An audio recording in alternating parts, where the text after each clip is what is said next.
Today on Indie Gamer TV, a simple caveman touches the stars as he soars across gulches with his newly found jetpack in Jet Cave. Then we'll fend off orcs and goblins with multiple arrays of towers in the tower defense game, Tau Defense. We'll end the show with an upcoming action-adventure game about a resurrected hero and a sentient lightsaber in Warlander. And of course, the developers of Warlander call us on Skype and tell us more about their new title. All of this is coming up right now. And here's your host, Jeff Porter. Hey guys, and welcome to Indie Gamer TV, the show where we help shine a spotlight on some of the finest independent developers from all around the world. I am your host, Jeff Porter. I want to remind everybody to go ahead and go over and subscribe to the Indie Gamer magazine at www.indiegamermag.com, where you can also watch this show and much more. So, new subscribers this week, of course. I have Wyatt1202. Thank you very much for subscribing. I have Emery Deer. Thank you for subscribing. And I've gotten a lot more subscribers, so thank you guys for subscribing. But your profiles must be private, so I can't give you a shout out. So, sorry, but make it public, man. All right, so starting us off today is Jet Cave. A shunned caveman finds a jetpack. Must have been a hell of a pitch meeting. Here's Jet Cave.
Jet Cave is a 2.5D platformer that is releasing on Nintendo Switch and the newly announced Nintendo Switch Lite. Experience skilled combat, dangerous boss fights, and tons of secrets and collectibles. Play as Kave, the chief of his village. Well, no, he's the ex-chief. He has been banished from his people. But of course not before an alien craft crashes into Earth. While he's investigating the debris, you find a jetpack. Yes! Now you can win your tribe back after fending off those alien bastards. Using your jetpack, you'll be able to fly over pits, smash through walls, and knock out enemies. Throughout Jet Cave, you'll experience over 36 levels and 30 types of enemies, ranging from dinosaurs to the extraterrestrial. This is where the Stone Age and futuristic space technology collide. Defeat those aliens using different abilities from your jetpack, like quick bursts to knock down walls and enemies, or combining your air superiority with a good old bone club and a smack to the face to stop them from causing a disastrous volcanic eruption that would completely wipe out your old tribe. They may have banished you, but they're still your buds. Win them over by protecting them from a very warm death. As you progress through the unique 36 levels, you will switch between smashing enemies, flight sequence levels where you must avoid dangerous collisions, and of course, epic boss fights with otherworldly beings. Pick up collectibles and upgrade your gear as you progress and take on tougher foes. Jet Cave is rated E, so everyone from your kids to grandmas can have fun and enjoy playing the game. Plus it's on Switch, so you'll be able to play in your living room, on the go, or under your desk at work. Don't act like you've never done it. Jet Cave looks like a blast and is set to release soon, so keep an eye on the Switch Online Marketplace. Combining the gameplay of old school platformers with today's graphics and a fun story is sure to be a winning recipe. Another genre classic is next up, the all too famous tower defense. Here's Tower Defense.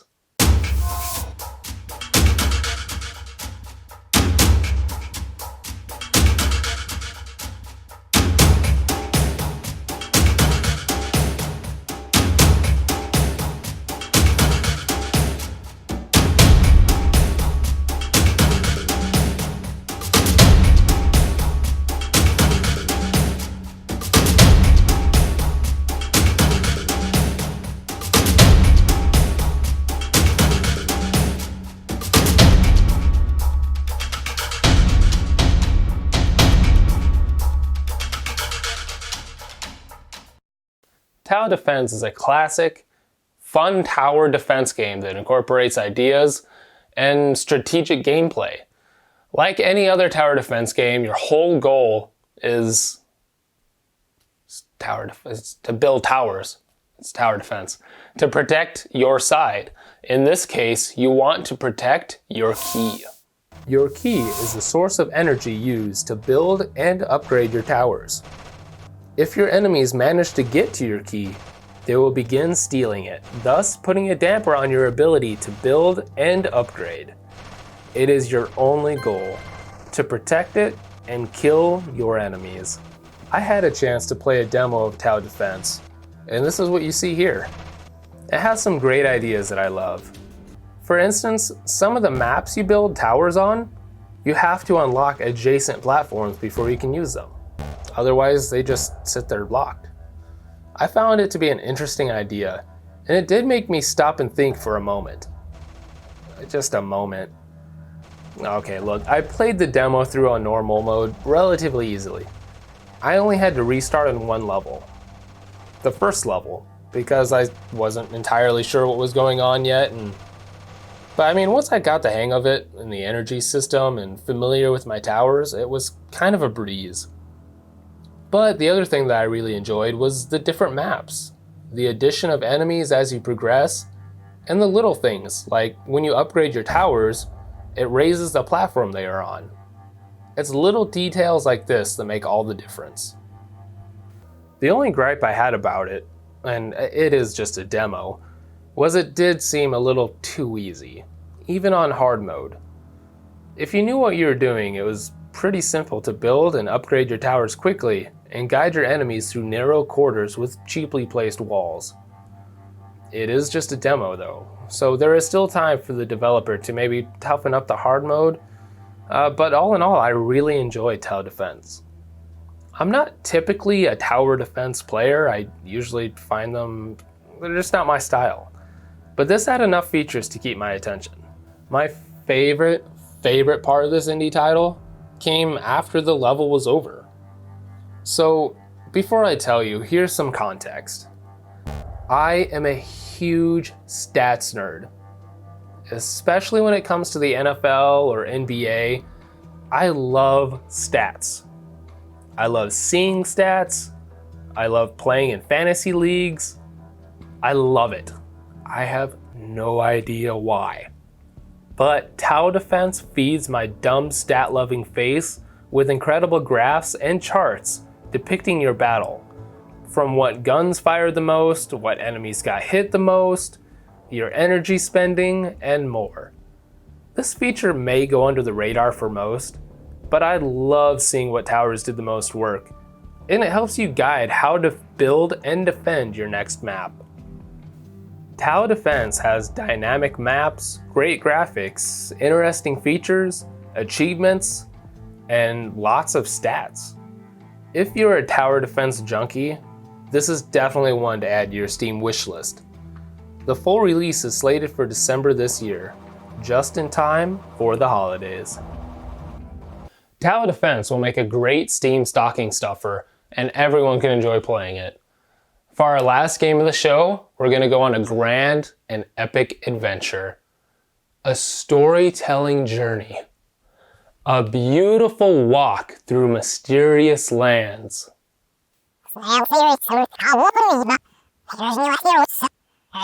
Cut people in half. We're going to cut people in half.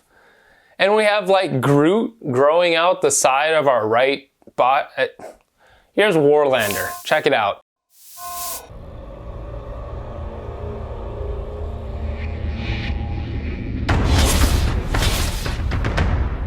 Killing, I understand.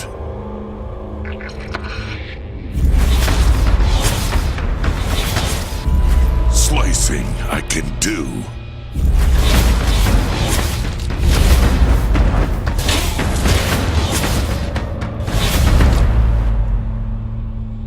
But sword? What? What do we do now?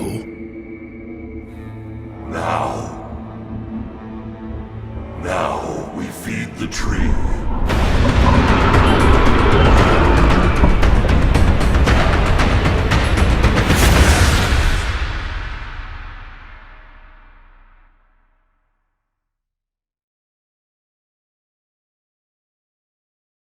I am so pumped for this game. I had the opportunity to play a private demo thanks to the developers at Clock Drive Games, and I was blown away. Before I jump into my review, here's what Clock Drive Games summary says on Steam. Blaze your path of vengeance in a world torn by the conflict between the old gods and the new techno order. Every move you make in Warlander's combat has consequences and simulates a feeling of close quarters fighting, rewarding strikes aimed at exposed flesh and punishing thoughtless attacks. You play as a resurrected hero with a sentient sword infused with the soul of a druid to help guide you on your journey. The sword is similar to a lightsaber, both with its green glowing appearance and its deadly slicing ability. Warlander's free aim combat lets you choose where to attack and slice your enemy's limbs off. This is the Star Wars game we always needed. Aim for their head and decapitate them quickly, or if they're armored, aim for the open or weak points. Along with your powerful sword, you are skilled in various abilities and druidic spells.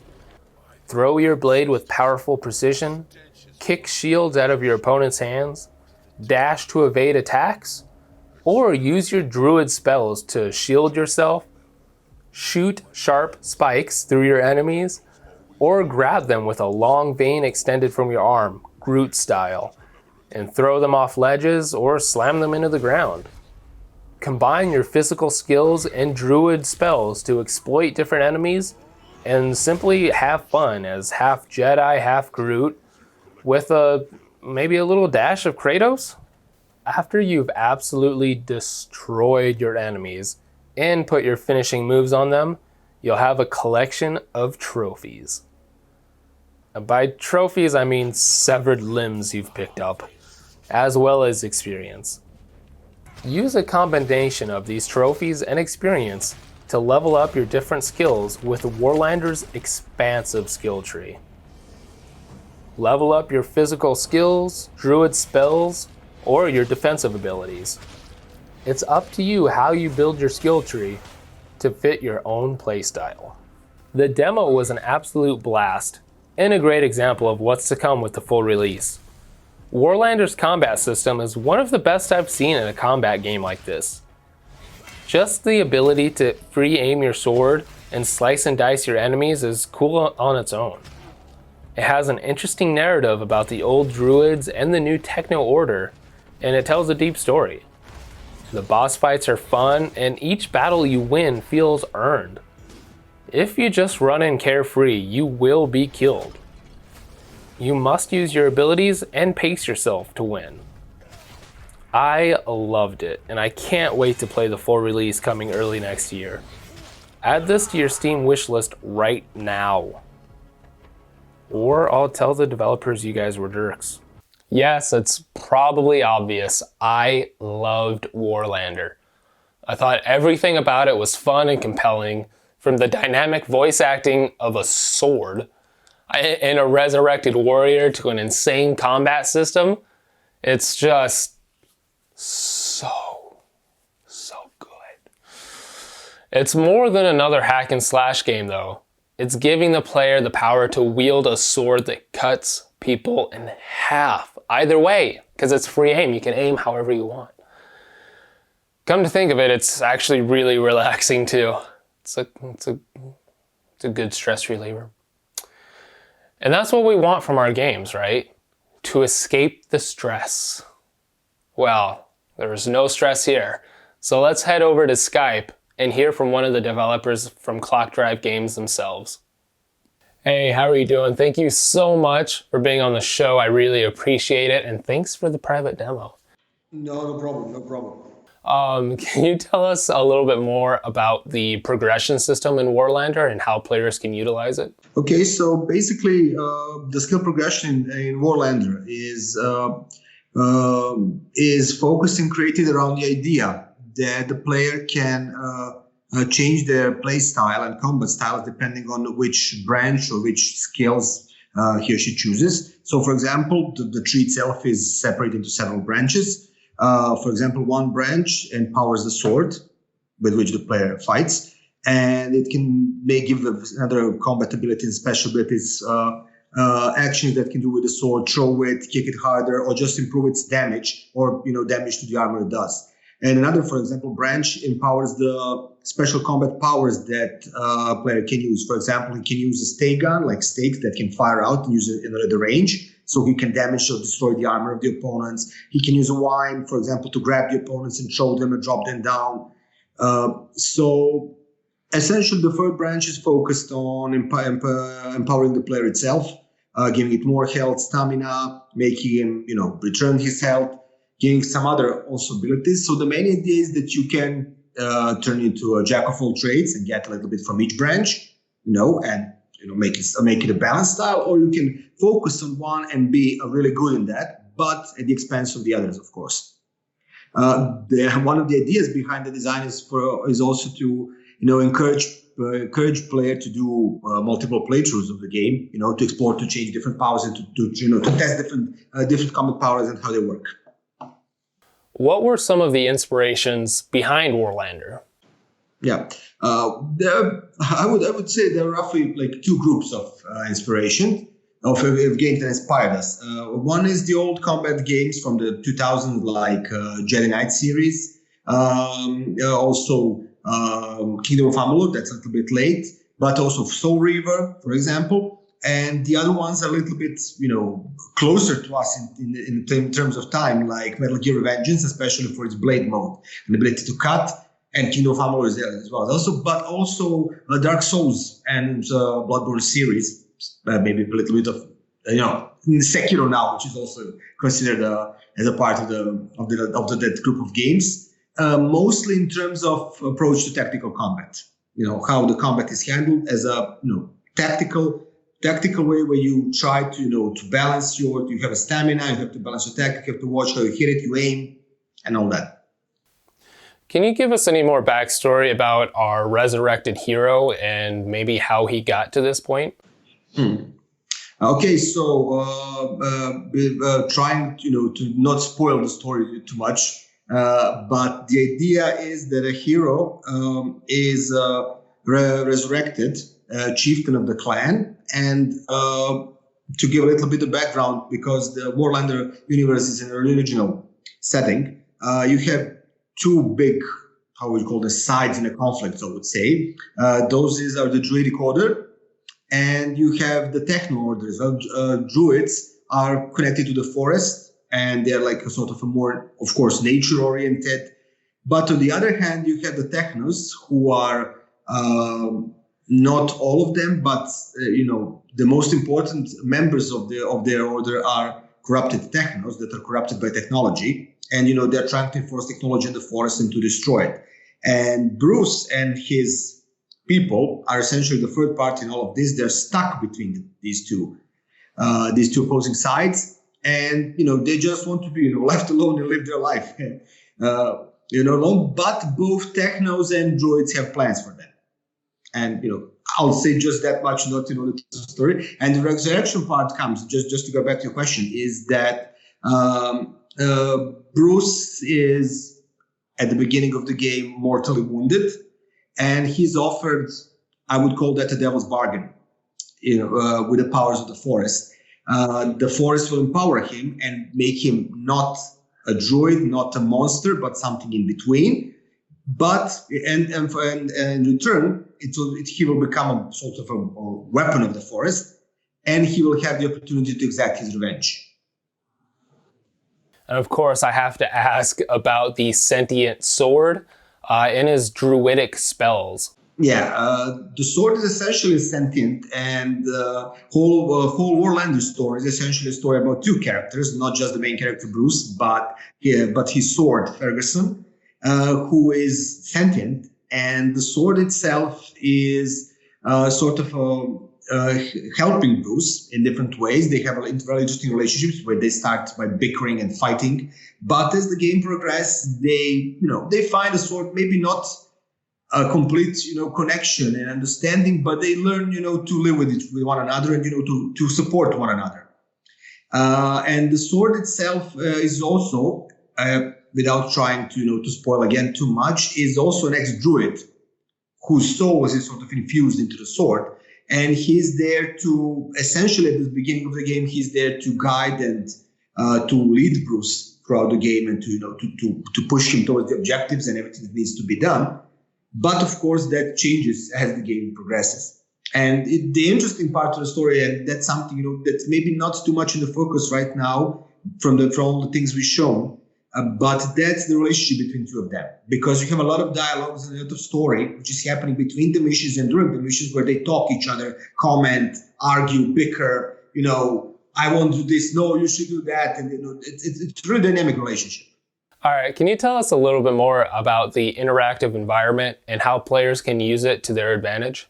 Also, another game from this group of 2000 is the game of Dark Messiah and Might and Magic, which was also one of the influences for the Warlander.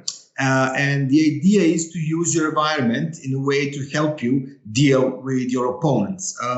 For example, in some levels, in some areas, you have barrels, which you can use your wine that extends like a real wine and grab the barrel, and you can throw it to the opponents that will explode and kill them. You can also use your stay gun to start the reaction of those barrels and make them explode. That will also kill the opponents. You can use it on that way. The other way you can use an environment, for example, if you reach a bridge or there's a chasm or abyss, you can use, for example, the wine to grab the opponent and drop it into the chasm, and it will die. So the environment is pretty much, there in certain, maybe not throughout the whole game, but in most of the areas, you can use it to your advantage to help you in combat.